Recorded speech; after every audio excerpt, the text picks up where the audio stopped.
Tragedia all'alba lungo la strada di Lobia a Vicenza. In un incidente stradale ha perso la vita Davide Pilotto, 23 anni, di Costa Bissara, ferita la passeggera, una 25enne.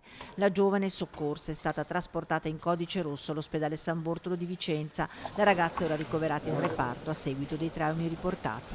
Abbiamo sentito dei botti e poi abbiamo sentito flash e siamo andati giù io e mio figlio e abbiamo visto che c'era la macchina rovesciata. Abbiamo chiamato subito, io l'ho chiamato i 118 e gli ho detto di chiamare anche la polizia, qualcuno.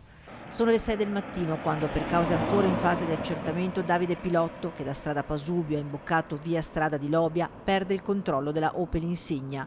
È un attimo, secondo gli accertamenti della polizia locale intervenuta, nell'imboccare il ponticello sul fiume Orolo, l'auto entra in collisione con il piccolo marciapiede sul lato destro. L'urto devia l'auto sul lato opposto, che si infila nell'unico varco che c'è. Le transenne rimasti a chiudere il parapetto del ponte dopo l'ultimo incidente dell'inverno scorso sono divelte. L'auto finisce sull'argine del fiume, si capovolge e scivola in acqua. Sul posto arrivano immediatamente i soccorsi, ma per Davide non c'è nulla da fare.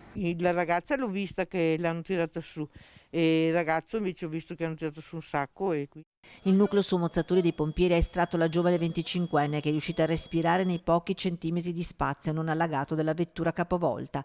Davide non ce l'ha fatta, da capire se è deceduto sul colpo a causa del violento impatto o per annegamento, ma sarà la probabile autopsia a fare chiarezza. I vigili del fuoco hanno poi provveduto al recupero dell'auto, le transenne sono state riposizionate sul parapetto del ponte e alla base sono stati messi alcuni blocchi di cemento.